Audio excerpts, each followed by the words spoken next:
Doctor صاحب یہ بتائیں کہ افغانستان میں ایک تو پولرائزیشن تو بہت زیادہ ہے وہاں پہ، ان کی انٹرنل فالٹ لائنز میں شمالی اتحاد ہے، حزب اسلامی، گلبدین، مسٹسزم کے ماننے والے، خیر وہ تو اب انہوں نے کرش کر دی، مختلف وہ ہب ہے، وار لارڈز بھی ادھر ہیں۔ اب طالبان کے آنے کے بعد جو سیف ہیونز ہیں ٹیررزم کی، ٹی ٹی پی آپریٹ کر رہی ہے، تو جینون ہے، کوئی بھی اسٹیٹ کہتی ہے کہ آپ کے پاس یہ لوگ ہیں، پاکستان میں اٹیک کرتے ہیں۔ یہ میں ابھی میپ سا بنا رہا تھا کہ کنڑ اور نورستان، جلال آباد، Parachinar, Tal, Hangu, Kohat, D I Khan, اس روٹ سے دہشت گرد پاکستان میں زیادہ تر داخل ہوتے ہیں، ہمارا ٹرائبل ایریا متاثر ہوتا ہے۔ تو کیسے دیکھتے ہیں یہ جینون مطالبات تھے، اور پھر افغانستان کا جو ہے وہ انڈیا کی گود میں بیٹھ کے پاکستان کو تھریٹ کرنا کس گزشتہ 4 سال سے جب سے افغانستان میں طالبان کی حکومت آئی ہے، ٹی ٹی پی کا ایک ریوائول ہوا ہے اور دنیا اس کو دیکھ رہی ہے۔ اور جہاں تک پاکستان کے مطالبات کا تعلق ہے، تحریک طالبان پاکستان کے سیف ہیونز کے حوالے سے، اس کو بین الاقوامی طور پر بھی حمایت ملی ہے۔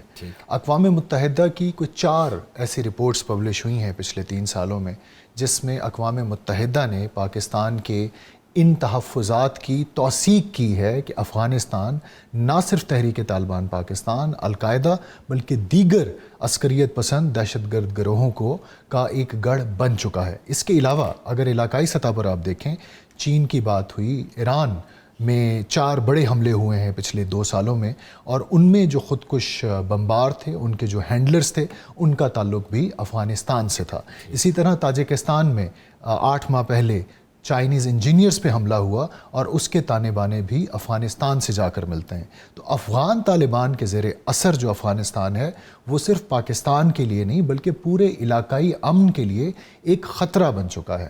اب پاکستان نے جو سٹرائکس کی چند ہفتے قبل، کیا پاکستان نے اتمام حجت کیا؟ بالکل کیا، کیونکہ 4 سال سے ہم دیکھ رہے ہیں کہ ٹی ٹی پی کے دہشت گرد، بی ایل اے کے دہشت گرد پاکستان میں گھس کے ہماری افواج کو نشانہ بنا رہے ہیں۔ ہم نے ایک کنونشنل وار میں بنیان المرصوص کا جو معرکہ ہوا، ہندوستان کی جرت نہیں ہوئی کہ وہ پاکستان میں آ کر ہمارے فوجیوں کو، ہمارے افسران کو نشانہ بنائے، اور افغان طالبان کے چند ہرکارے آتے ہیں چوری چھپے، اور یہ ہمارے فوجیوں کو، ہمارے افسران کو، ہمارے شہریوں کو نشانہ بناتے ہیں۔ اور صورتحال یہاں تک پہنچ چکی ہے کہ 2019 میں ہم دہشت گردی کا خاتمہ بڑی حد تک کر چکے تھے، لیکن جب سے یہ برسر اقتدار آئے ہیں، پاکستان اس وقت دنیا کا دوسرا ورسٹ ہٹ ملک بن چکا ہے دہشت گردی کے واقعات سے۔ تو کابل میں جو کچھ ہو رہا ہے اس کا براہ راست تعلق ہے پاکستان سے۔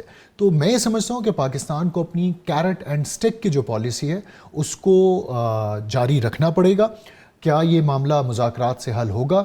آپ پچھلے طویل عرصوں سے آپ نے انگیجمنٹس کی، عبداللہ گل صاحب نے تفصیل سے اس کا ذکر کیا ہے، لیکن مجھے یہ لگتا ہے کہ جو افغان طالبان اور ٹی ٹی پی کے درمیان ایک نظریاتی یا آئیڈیالوجیکل کنورجنس ہے، اس کی وجہ سے وہ کبھی بھی ٹی ٹی پی کے خلاف کوئی قدم نہیں اٹھائیں گے۔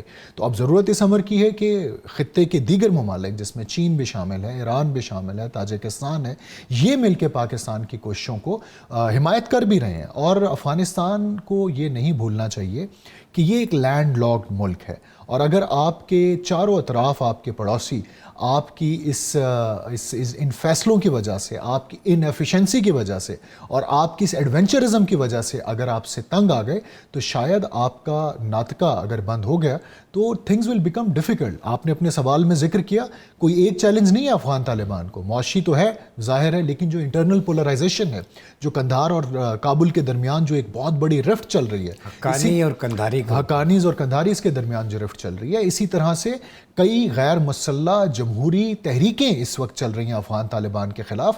تو مجھے تو یہ بھی لگتا ہے کہ اس انٹرنل پولرائزیشن کو شاید مینیج کرنے کے لیے اس تھریٹ کو یہ ایکسٹرنلائز کر رہے ہیں، تاکہ افغان قوم کو یہ بتا سکیں کہ ہمارا مسئلہ اندرونی نہیں ہے بلکہ بیرونی ہے۔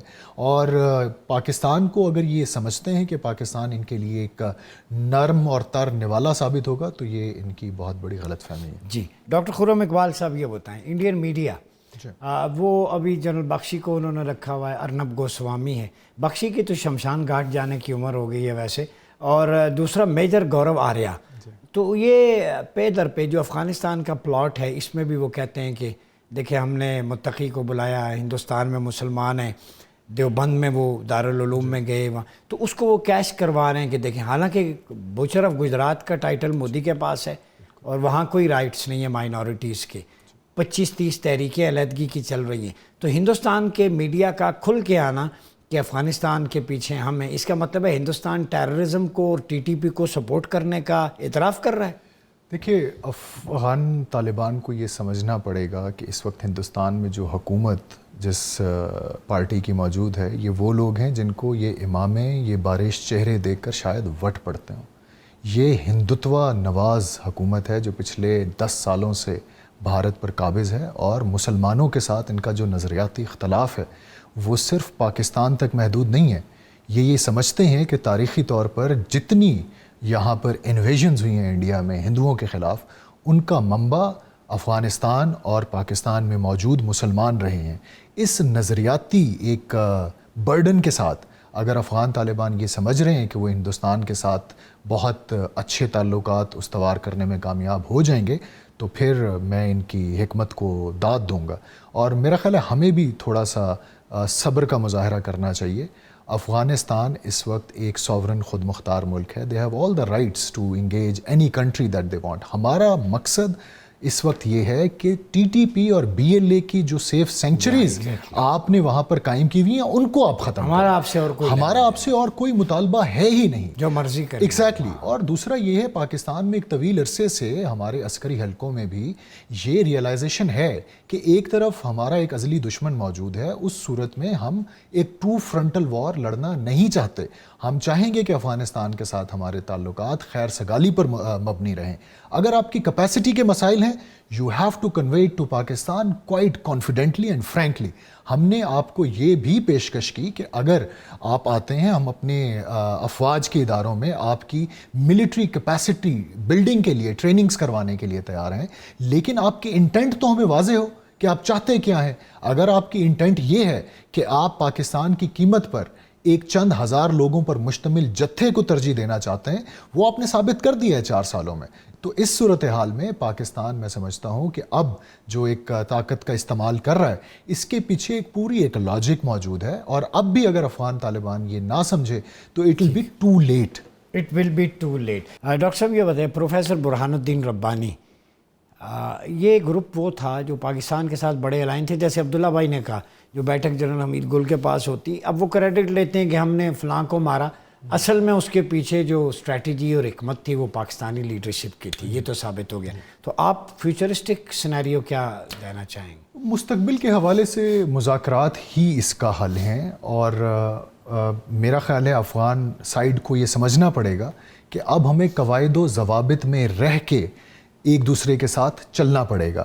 طاقت کی زبان کا جہاں تک تعلق ہے، کنونشنلی یہ پاکستان کا مقابلہ نہیں کر سکتے ہیں، لیکن لگ یہی رہا ہے کہ 48 گھنٹے میں جس طرح سے انہوں نے شو آف پاور کرنے کی کوشش کی، اس طرف چند سو ان کی بختر بند گاڑیاں ہیں، یہ وہ پاکستان کی سرحد پر لے آئے ہیں کہ شاید ان بختر بند گاڑیوں سے یہ ایک ایٹمی قوت کو ایک شو آف پاور دکھانا چاہ رہے ہیں. It is foolish. اور آخر میں اس بات کا جو سارا حل ہے وہ مذاکرات کے ذریعے ہی ہوگا. اور یہ ایک نیشن سٹیٹ ایک حقیقت ہے، لیکن نظریاتی جو تحریکیں ہوتی ہیں، آپ ان کے نظریے سے اختلاف کر سکتے ہیں. نظریاتی تحریکوں کا ہمیشہ مسئلہ ہی یہی رہا ہے کہ جب وہ اندرونی طور پر ڈیلیور کرنے میں ناکام ہو جاتی ہیں، جب وہ اندرونی کوہیژن ڈیلیور کرنے میں ناکام ہو جاتی ہیں، تو پھر وہ ایکسپینڈ کرتی ہیں. اور اگر آپ کی ایکسپینشنزم کا رخ پاکستان کی طرف ہوگا تو ہمیں افواج پاکستان پر پورا بھروسہ اور اعتماد ہے. بہت شکریہ